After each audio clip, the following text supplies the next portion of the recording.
क्या डॉक्टर बनना और इंडिया के टॉप मेडिकल कॉलेजों में पढ़ना एक सपना है? अगर हाँ, तो नीट यूजी की परीक्षा उस सपने की तरफ पहला और सबसे जरूरी कदम है।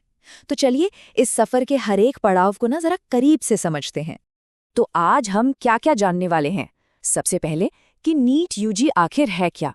फिर कौन ये परीक्षा दे सकता है और मौके क्या हैं? इसके बाद हम देखेंगे परीक्षा का पूरा ब्लूप्रिंट। फिर बात करेंगे एप्लीकेशन और टाइमलाइन की, और आखिर में सबसे जरूरी, सफलता की बेस्ट स्ट्रैटेजी क्या हो सकती है। तो चलिए शुरू करते हैं सबसे पहले और सबसे बड़े सवाल से कि आखिर ये नीट यूजी है क्या।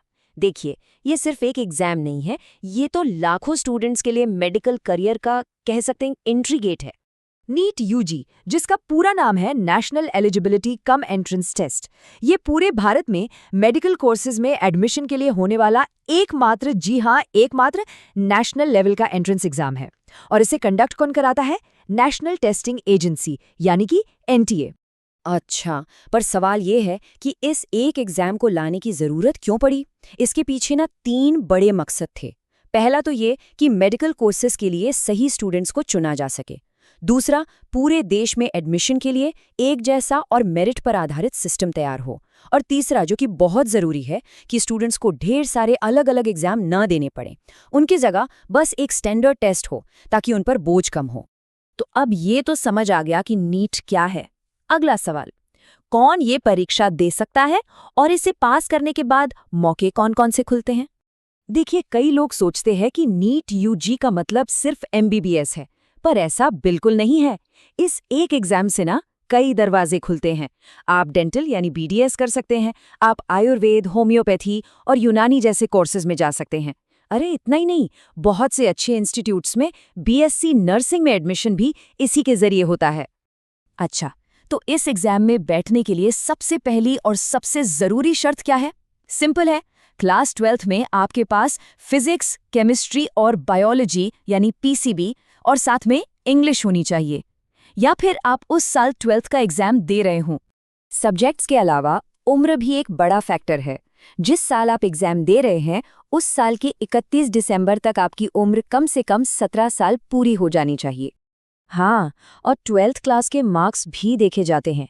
अगर आप जनरल कैटेगरी से हैं तो पीसीबी में आपके कम से कम 50% मार्क्स होने चाहिए। और अगर आप ओबीसी, एससी या एसटी जैसी किसी रिजर्व्ड कैटेगरी से हैं तो ये क्राइटेरिया 40% का है। चलिए अब आते हैं इस एग्जाम के सबसे जरूरी हिस्से पर, यानी इसके पैटर्न पर। ये समझना बहुत जरूरी है कि आखिर ये परीक्षा होती कैसी है, इसका फॉर्मेट क्या है। तो सबसे पहले बात करते हैं टोटल मार्क्स की। नीट यूजी का एग्जाम होता है पूरे 720 नंबर का, और सारी की सारी मेहनत इसी स्कोर को ज्यादा से ज्यादा करने की होती है। अब सवाल ये है कि ये 720 नंबर बंटे कैसे होते हैं? तो देखिए, सबसे बड़ा हिस्सा यानी पूरे 50% मार्क्स अकेले बायोलॉजी के हैं, पूरे 360 नंबर। इसके बाद 180 नंबर फिजिक्स के और 180 केमिस्ट्री के होते हैं। तो ये बात तो साफ है, बायोलॉजी पर जिसकी पकड़ मजबूत है वो गेम में बहुत आगे है। मार्किंग स्कीम को समझना तो और भी ज्यादा जरूरी है। हर सही जवाब के लिए आपको मिलेंगे +4 मार्क्स, लेकिन यहाँ एक लेकिन है, हर गलत जवाब पर आपका 1 नंबर कट जाएगा। जी हाँ, -1। इसी को कहते हैं नेगेटिव मार्किंग, और यही इस एग्जाम को और भी चैलेंजिंग बना देती है। हाँ, और ये एग्जाम ऑनलाइन नहीं होता, ये एक पेन एंड पेपर वाला ऑफलाइन एग्जाम है। इसमें आपको एक ओएमआर शीट मिलती है, जिस पर आपको सही जवाब वाले गोले काले या नीले पेन से भरने होते हैं। तो हमने एग्जाम का पैटर्न तो समझ लिया। अब आगे बढ़ते हैं और उन जरूरी तारीखों पर ध्यान देते हैं जिन्हें बिल्कुल भी नहीं भूलना है। एप्लीकेशन कब और कैसे करना है, चलिए जानते हैं। देखिए, आमतौर पर नीट यूजी का प्रोसेस हर साल एक फिक्स टाइमलाइन पर ही चलता है।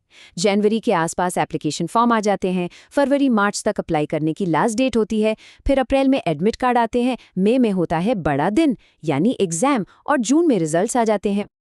और हाँ, एक बात गांठ बांध लीजिए, एप्लीकेशन सिर्फ और सिर्फ ऑफिशियल वेबसाइट जो है neet.nta.nic.in उसी पर करना है। किसी और वेबसाइट पर बिल्कुल भरोसा मत कीजिएगा, ताकि किसी भी तरह के फ्रॉड या गलत जानकारी से बच सकें। तो अब तक हमने एग्जाम के बारे में लगभग सब कुछ जान लिया है, पर अब आता है सबसे बड़ा सवाल कि तैयारी कैसे करें। चलिए अब फोकस करते हैं सफलता की रणनीति पर। देखिए, सक्सेस के लिए एक सॉलिड स्ट्रैटेजी बहुत जरूरी है और ये 4 स्टेप का प्लान इसमें बहुत मदद कर सकता है।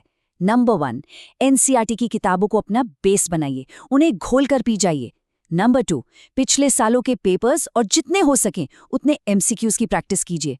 नंबर 3, टाइम मैनेजमेंट पर काम कीजिए, घड़ी देखकर सवाल सॉल्व करने की आदत डालिए। और चौथा, जो कि सबसे जरूरी है, रेगुलर रिवीजन, जो पढ़ा है उसे भूलना नहीं है। और एग्जाम वाले दिन के लिए भी कुछ खास टिप्स हैं। हमेशा पेपर बायोलॉजी से शुरू कीजिए क्योंकि वो सबसे ज्यादा स्कोरिंग है। अपनी स्पीड और एक्यूरेसी का तालमेल बिठाइए। और सबसे बड़ी बात, नेगेटिव मार्किंग है, इसलिए तुक्का लगाने से बचिए। जिस सवाल पर श्योर ना हो उसे छोड़ देना ही बेहतर है।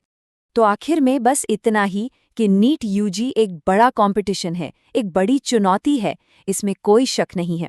लेकिन अगर बेसिक्स मजबूत हैं, प्रैक्टिस लगातार चल रही है और रिवीजन स्मार्ट तरीके से हो रहा है, तो इसे क्रैक करना बिल्कुल मुमकिन है।